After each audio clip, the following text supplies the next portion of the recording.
कल 9 नवंबर को बिहार में दूसरे चरण के चुनाव प्रचार का आखिरी दिन था। आखिरी दिन पार्टी और उम्मीदवारों ने अपना सारा दम झोंक दिया। जितनी भी तरह से सामने वाले को घेरने की संभावना बनी, उन्होंने पूरा जोर लगाया। कांग्रेस ने एक के ऊपर एक प्रेस कॉन्फ्रेंसेस की। इस दौरान सबसे ज्यादा सीसीटीवी का मामला उछला। कांग्रेस ने आरोप लगाए कि गृह मंत्री अमित शाह जिस भी होटल में ठहरते हैं, वहां के सीसीटीवी कैमरास बंद कर दिए जाते हैं। वहीं गिफ्ट फॉर मिनिस्टर पोस्ट का भी मामला उछला। अखिलेश प्रसाद सिंह ने लल्लन सिंह से पूछा कि वो बताएं कि उनको गिफ्ट के बदले मंत्री पद मिला या नहीं। वहीं चुनाव प्रचार के आखिरी दिन गायघाट विधानसभा क्षेत्र में शंकर पासवान नाम के एक व्यक्ति की हत्या का भी मामला तूल पकड़ गया। चिराग पासवान और भाजपा इसका आरोप राजद समर्थकों पर लगा रहे हैं। भाजपा आखिरी दिन राजद को एंटी दलित करार देते हुए अपील कर रही है कि एक एक दलित इसका जवाब राजद के खिलाफ वोट करके दे। आज तेजस्वी यादव की प्रेस कॉन्फ्रेंस भी सुर्खियों में बनी रही, जिसमें उन्होंने चुनाव आयोग से पूछा कि सारी फोर्स भाजपा शासित राज्यों से ही क्यों बुलाई गई है। क्या एक भी कंपनी पड़ोसी राज्य झारखंड या बंगाल से नहीं बुलाई जा सकती थी? कल दूसरे चरण में 122 सीटों पर मतदान होने हैं। वैसे तो दोनों गठबंधन के लिए एक एक सीट महत्वपूर्ण है, लेकिन कुछ सीटें ऐसी हैं जिन पर सबकी नजर टिकी हुई है। दूसरे चरण में मगध, शाहबाद और सीमांचल में चुनाव होने हैं। मगध और शाहबाद में महागठबंधन पिछले विधानसभा चुनाव में एनडीए पर भारी पड़ा था, मगर सबसे बड़ी चुनौती उनके लिए वो क्षेत्र है जहां बड़ी संख्या में उनका कोर वोट बैंक है, यानी कि सीमांचल। तो आज के इलेक्शन वॉच में इन सब पर विस्तार से चर्चा होगी। नमस्कार, मैं हूं भूपेंद्र सोनी और आप देख रहे हैं हमारा शो इलेक्शन वॉच। सबसे पहले बात करते हैं सीसीटीवी विवाद की। बीते 3-4 दिनों से ये बात पटना में चर्चा का केंद्र बनी हुई है। कांग्रेस ने इसे लेकर पटना के होटल मौर्या में एक प्रेस कॉन्फ्रेंस भी की थी। पवन खेड़ा ने प्रेस कॉन्फ्रेंस करते हुए कहा था कि गृह मंत्री अमित शाह शहर के जिस भी होटल में ठहरते हैं, वहां सीसीटीवी बंद कर दिया जाता है या कैमरे को ढक दिया जाता है, ताकि उनकी गतिविधियों का कोई रिकॉर्ड ना रहे। चुनाव प्रचार खत्म होने के बाद कल रात तेजस्वी यादव ने भी यही मुद्दा उठाया। सुनिए उन्होंने क्या कहा। सब लोग जो है बदलाव के लिए वोट कर रहे हैं और इस बार बिहार में परिवर्तन तय है। इसी खलबली में एक बड़े नेता जो कई दिनों से बिहार में जो है डेरा डाल के बैठे हैं, भारत के गृह मंत्री, लगातार जो है अधिकारियों को फ़ोन कराना, मिलना, निर्देश देना, ये सब वो काम कर रहे हैं। और आज शाम की हमको सूचना मिली है कि भाई मुख्यमंत्री आवास से भी जो है कई लोगों, कई अधिकारियों को जो है फ़ोन जा रहा है और कई जगह कहाँ क्या डिस्टर्ब करना है, अपने अपने रेंज में वो अधिकारी कौन बूथों पे डिस्टर्ब करना है, कौन बूथों पे नहीं करना है, इस तरह का निर्देश जो है जा रहा है। हम सभी अधिकारियों से कहेंगे कि भाई संविधान की शपथ आप लोगों ने ली है, न्यायपूर्ण आप लोग काम कीजिए। किसी के दबाव में आकर के, किसी के कहने पे आकर के ये काम मत कीजिए, ये अन्याय मत कीजिए। और जितने अधिकारी हैं उन लोगों को, रेंज के अधिकारियों को बुलाना, निर्देश देना। अब बीजेपी के लोग अब इसी काम में लगे हुए हैं। सीएम हाउस अब पूरा कौन कौन अधिकारी क्या क्या कर रहा है, तेजस्वी को सब पता है। और कई जानकारी जिन अधिकारियों को बुलाया गया है, फ़ोन पे निर्देश दिया गया है, वही अधिकारी हमको सूचना उनमें से ही लोग दे रहे हैं। इस तरह का काम किया जा रहा है। बीजेपी, उनके बड़े कद्दावर नेता, पूरा सीएम हाउस इसी मैनेजमेंट में लगा हुआ है। किन किन नेताओं को रात में उठाना है, विपक्षी दलों को, जो विपक्षी दल के जो नेता हैं, किन किन लोगों को रात में उठाओ, कौन सा बूथ कब डिस्टर्ब करना है, ये पूरा जो है उसी सिस्टम से ये लोग जो है काम कर रहे हैं। लेकिन मैं सभी अधिकारियों से कहूँगा कि न्याय कीजिएगा। अगर अन्याय कीजिएगा तो इस बार सब लोग मुस्तैद हैं। पूरी बिहार की जनता एक पांव पे खड़ी है। कहीं कोई गड़बड़ करेगा तो जनता मुंह तोड़ जवाब देने के लिए तैयार है। आज नो कैंपेनिंग डे के दिन भी तेजस्वी यादव ने प्रेस कॉन्फ्रेंस की। दैनिक भास्कर की एक रिपोर्ट के मुताबिक सारी फोर्स भाजपा या एनडीए शासित राज्यों से ही बुलाई गई है। तेजस्वी यादव ने पूछा कि आखिर क्या वजह है जो सारी फोर्स भाजपा शासित राज्यों से ही बुलानी पड़ी। मध्य प्रदेश से भी फोर्स लाई जा रही है, लेकिन बगल में ही झारखंड और पश्चिम बंगाल है, वहां से एक भी कंपनी क्यों नहीं बुलाई गई? उत्तर प्रदेश से 40 कंपनियां, गुजरात से 27 कंपनियां, मध्य प्रदेश से 23 कंपनियां, असम से 15 कंपनियां, महाराष्ट्र से 25 कंपनियां, छत्तीसगढ़ से 15 कंपनियां, राजस्थान से 10 कंपनियां, मिजोरम और हरियाणा से 8-8 कंपनियां, नागालैंड से 15 कंपनियां, मेघालय से 7 कंपनियां, गोवा से 6 कंपनियां, त्रिपुरा से 5 कंपनियां और उत्तराखंड से 4 कंपनियां, यानी कुल 208 कंपनियां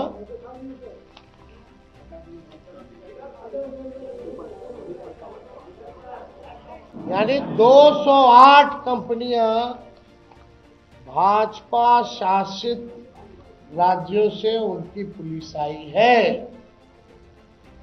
पहले बिहार विधानसभा चुनाव 2025 में सुरक्षा और निगरानी की व्यवस्था के लिए ये गंभीर सवाल जो है खड़ा हुआ है।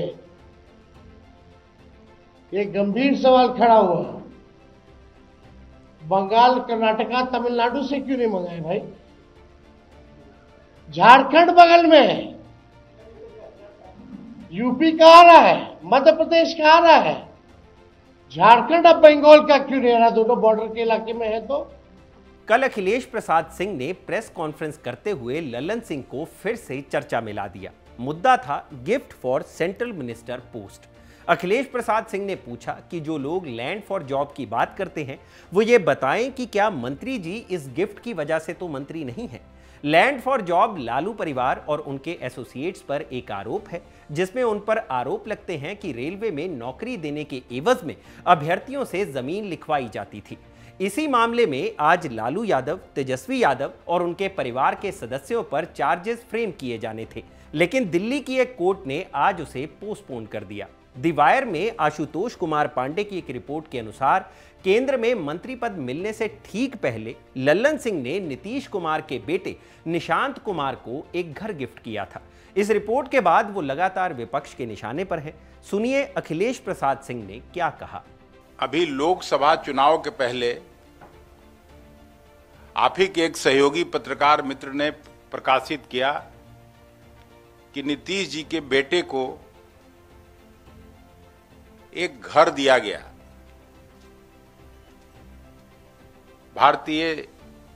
भारत की सरकार में शामिल जनता दल यू कोटे के एक मंत्री जी के द्वारा, और वो करोड़ों का आवास है बोरिंग रोड के इलाके में। तो एक तरफ जो लोग आरोप लगाते हैं कि जॉब के बदले नौकरी, जमीन, तो दूसरी तरफ ये क्या है कि उनको आवास दिया गया और बदले में वो कहीं जनता दल यू के कोटे से मंत्री तो नहीं है। वहीं राजद भी एक गंभीर आरोप में घिरती जा रही है। गायघाट विधानसभा क्षेत्र के सखौरा खटसारा गांव में शंकर पासवान नाम के एक व्यक्ति की हत्या कर दी गई। चिराग पासवान ने अपने एक्स हैंडल पर पोस्ट करते हुए राष्ट्रीय जनता दल के समर्थकों पर इस हत्या का आरोप लगाया। उन्होंने लिखा कि परिजनों द्वारा लगाए गए चुनावी रंजिश की आशंका, राजद समर्थकों की चुनावी हार की हताशा और जंगल राज को वापस लाने की मानसिकता का प्रतीक है। भाजपा बिहार के एक्स हैंडल ने इसे कोट करते हुए लिखा, आरजेडी का इतिहास दलितों के खिलाफ हिंसा का है। सत्ता में आने पर कट्टा उठाने की बात करने वाले आरजेडी कार्यकर्ताओं की पहचान ही दलितों, वंचितों, गरीबों के खिलाफ हिंसा करना है। आरजेडी को वोट नहीं देने पर दलित समाज के शंकर पासवान की आरजेडी के लोगों द्वारा की गई हत्या का जवाब बिहार का एक एक दलित देगा। वहीं मुजफ्फरपुर पुलिस ने इन आरोपों को अपनी जांच में गलत पाया है। मुजफ्फरपुर पुलिस ने एक प्रेस विज्ञप्ति जारी कर इस तरह की खबरों का खंडन किया और कहा कि हत्या की असल वजह चुनावी रंजिश नहीं है, जलेबी के पेड़ से पत्ता तोड़ने के कारण विवाद हुआ और उसके बाद धक्का मुक्की के दौरान शंकर पासवान गिर गए, जिसकी वजह से उनकी मौत हो गई। जांच में चाहे जो भी आए, लेकिन एनडीए इसको भुनाने की पूरी कोशिश कर रही है ताकि सारी जातियों और विशेषकर दलितों में ये संदेश जाए कि अगर राजद की सरकार आती है तो इस तरह की घटनाएं उनके साथ भी हो सकती हैं। इसे दूसरे चरण के चुनाव से पहले दलित वोटरों को अपने पक्ष में कंसोलिडेट करने की आखिरी कोशिश भी समझा जा सकता है। अब आते हैं दूसरे चरण की कुछ अहम सीट्स पर। पहली सीट है घोसी। घोसी विधानसभा क्षेत्र 1977 से जगदीश शर्मा का गढ़ रहा है। लगभग 4 दशकों तक इस सीट पर उनका कब्जा रहा, मगर 2015 से ये सीट उनसे दूर है। 2010 में उनके बेटे राहुल कुमार घोसी से विधायक बने। इसके बाद इक्वेशंस कुछ ऐसे बदले कि 2015 में कृष्णनंदन वर्मा और 2020 में सीपीआई एमएल के रामबली यादव से उन्हें हार का सामना करना पड़ा। इस बार राहुल कुमार राजद के सिंबल पर यहां से चुनाव लड़ना चाहते थे, लेकिन माले अपनी ये जीती हुई सीट छोड़ने को तैयार नहीं हुई। इस कारण उन्हें जहानाबाद शिफ्ट किया गया।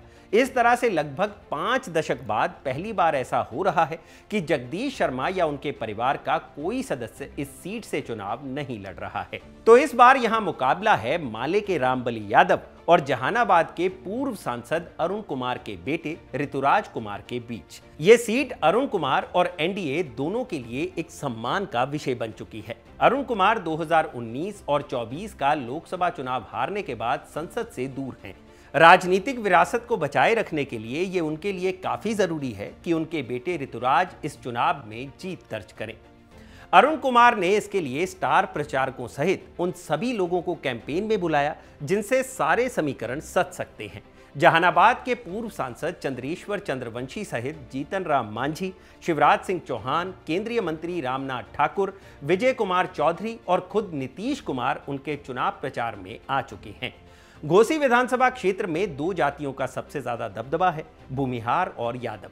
4 दशकों तक इस सीट पर भूमिहारों के कब्जे के बाद पिछली दोनों बार से ये सीट उनके हाथों में नहीं है। इसलिए भले जगदीश शर्मा के बेटे इस चुनाव में ना हो, भूमिहारों का वोट एक तरफा एनडीए को जाता दिख रहा है।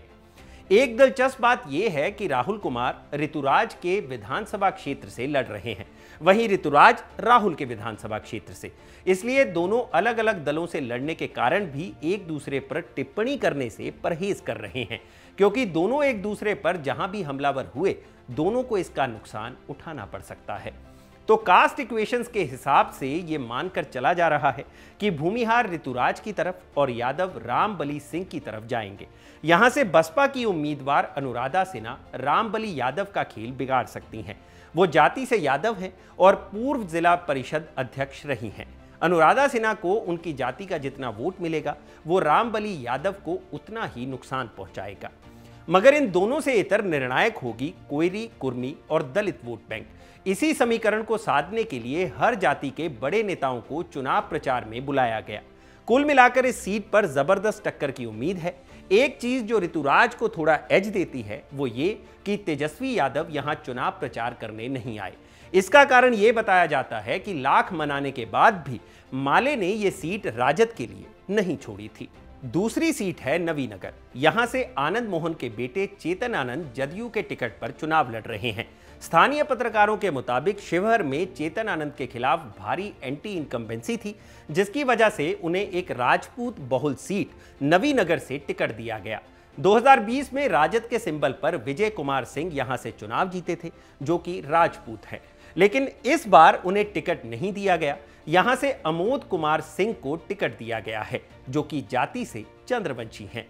राजद ने औरंगाबाद में अपने 3 सीटिंग विधायकों के टिकट काटे हैं। विजय कुमार सिंह तेजस्वी यादव के प्रति अपनी वफादारी जरूर दिखा रहे हैं, लेकिन राजद के उम्मीदवार के लिए वोट मांगने नहीं निकल रहे।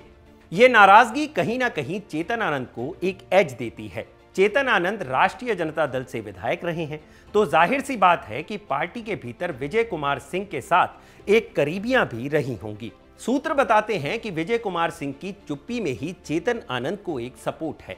चेतन आनंद के लिए राजपूत पूरी तरह से गोलबंद है। वहीं नीतीश कुमार, चिराग पासवान, राजनाथ सिंह, योगी आदित्यनाथ और अमित शाह की जनसभा ने चेतन आनंद को एक अपर हैंड दिया है। इससे चेतन आनंद को भाजपा का कैडर वोट, राजपूतों का वोट, लव कुश और पासवान वोट अच्छी संख्या में मिलने की उम्मीद है। वहीं अमोद कुमार सिंह अपनी जाति के अलावा MY समीकरण पर काफी ज्यादा निर्भर हैं। अगली सीट है करगर, भोजपुरी स्टार रितेश पांडे की सीट, प्रशांत किशोर का घर। यहां से खुद प्रशांत किशोर के चुनाव लड़ने के कयास लगाए जा रहे थे, लेकिन जनसुराज ने आखिर में रितेश पांडे को टिकट दिया। सोशल मीडिया से अगर जीत हार तय होती तो रितेश पांडे बिहार में चुनाव लड़ रहे सारे उम्मीदवारों के बराबर अकेले हैं। जनसुराज का कैंपेन सॉन्ग आवे वाला जनसुराज बड़ुए में भी इन्हीं की आवाज है। एक ऐसा उम्मीदवार जिसको उस क्षेत्र का बच्चा बूढ़ा सब जानता हो। चुनाव प्रचार में भोजपुरी कलाकारों की भीड़ लगी हो। खुद प्रशांत किशोर ने आखिर में बड़ा रोड शो किया। इतने माहौल के बाद एक सवाल तो सबके दिमाग में आएगा कि क्या ये लोकप्रियता वोट में कन्वर्ट हो पाएगी या नहीं। तो इस सीट पर वैसे तो मुकाबला त्रिकोणीय होता, लेकिन इसमें कई प्लेयर अपना अपना चांस देख रहे हैं। जनता दल यूनाइटेड से यहां उम्मीदवार है वशिष्ठ सिंह। इनके जरिए जदयू लव कुश समीकरण साधना चाहेगी। ऐसे में इनका खेल बिगाड़ने के लिए इन्हीं की जाति से बसपा से प्रत्याशी हैं उदय प्रताप सिंह। कांग्रेस से उम्मीदवार हैं संतोष मिश्रा, तो वहीं CPI से महेंद्र प्रसाद गुप्ता उम्मीदवार हैं। मतलब महागठबंधन से दो उम्मीदवार। उसके बाद आते हैं जनसुराज के रितेश पांडे, जो कि जाति से ब्राह्मण हैं। करगर की गिनती ब्राह्मण बहुल सीटों में होती है। संतोष मिश्रा बड़े राजनीतिक परिवार से आते हैं। इनके पिता गिरीश नारायण मिश्रा बड़े कांग्रेसी नेता रहे हैं। ब्राह्मण वोट के साथ MY समीकरण उन्हें और मजबूत कर सकता है। वहीं रितेश पांडे को लेकर सबसे ज्यादा चर्चा इस बात की है कि क्या उन्हें उनके उठाए मुद्दों पर वोट मिलेगा या नहीं। क्या उनकी जाति का अच्छा खासा वोट लाकर वो चुनाव को रोमांचक बना सकते हैं या नहीं। क्या इस लोकप्रियता को वो अपने घर में कैश कर पाएंगे या नहीं। रितेश पांडे को लेकर कई तरह के फैक्टर्स हैं। चुनाव की घोषणा से काफी पहले से उनकी सक्रियता रही है। ऐसे में जनसुराज को जिस एक सीट से सबसे ज्यादा उम्मीद होगी उनमें से एक करगर होगा। रांझना फिल्म में एक डायलॉग है कि कुंदन यहां भी हार गया तो फिर जीतेगा कहां। यह सीट प्रशांत किशोर का घर भी है, इसलिए वो रितेश पांडे को यहां से जरूर जीतते देखना चाहेंगे। सीमांचल की एक सीट पर भी सबकी नजर होगी। वो सीट है अमौर, जहां से सिटिंग विधायक हैं अख्तरुल ईमान, जो कि AIMIM के बिहार प्रदेश अध्यक्ष भी हैं। अमौर वैसे तो पूर्णिया जिले में आता है, लेकिन लोकसभा क्षेत्र किशनगंज है। ये एक मुस्लिम बहुल विधानसभा क्षेत्र है। MIM ने अख्तरुल ईमान, जनसुराज ने अफरोज, कांग्रेस की टिकट पर अब्दुल जलील मस्तान और जदयू से सबा जफर चुनावी मैदान में है। सबा जफर पूर्व में भाजपा से भी चुनाव लड़ चुके हैं और 2010 में जदयू की टिकट पर विधायक भी रह चुके हैं। MIM के होने से यह चुनाव त्रिकोणीय हो सकता है, जिसमें अख्तरुल ईमान को एक बड़ा एज है, क्योंकि स्वीकार्यता के मामले में वो काफी उम्मीदवारों पर 20 साबित होते हैं। अख्तरुल ईमान एकमात्र विधायक हैं जिन्होंने MIM से चुनाव जीतने के बाद पाला नहीं बदला था। इस सीट पर असदुद्दीन ओवैसी ने अपना जितना समय दिया है वो कहीं ना कहीं पिछली बार की तरह ही MIM की संभावनाओं को और मजबूत कर रहा है। दूसरे चरण में महागठबंधन का भी लिटमस टेस्ट होना है। सीमांचल, जो कभी उनका गढ़ हुआ करता था, 2019 में उसमें नए प्लेयर की एंट्री हुई। 2020 में MIM सीमांचल से 5 सीटें जीतने में सफल रही। इस बार जनसुराज ने भी कई मुस्लिम उम्मीदवारों को टिकट दिया है। दूसरे चरण में सीमांचल का समीकरण ही तय करेगा कि महागठबंधन सत्ता पाने से कितनी दूर या नजदीक रहता है। तो आज के इलेक्शन वॉच एपिसोड में बस इतना ही। कल दूसरे चरण की वोटिंग के दौरान जो भी खबरें आएंगी उसके साथ हम आपको यहीं मिलेंगे। पहले चरण में बिहार के लोगों ने जिस तरह से रिकॉर्ड मतदान किया वो काबिले तारीफ था। खबरगांव आपसे यही अपील करता है कि दूसरे चरण में भी आप उतने ही जोश के साथ वोट करें। इलेक्शन वॉच के इस एपिसोड को लिखा था मेरे साथी ऋषिकेश ने और कैमरा के पीछे रिकॉर्ड किया है मेरे साथी इरशाद ने। मैं हूं भूपेंद्र सोनी। देखते रहिए खबरगांव। शुक्रिया।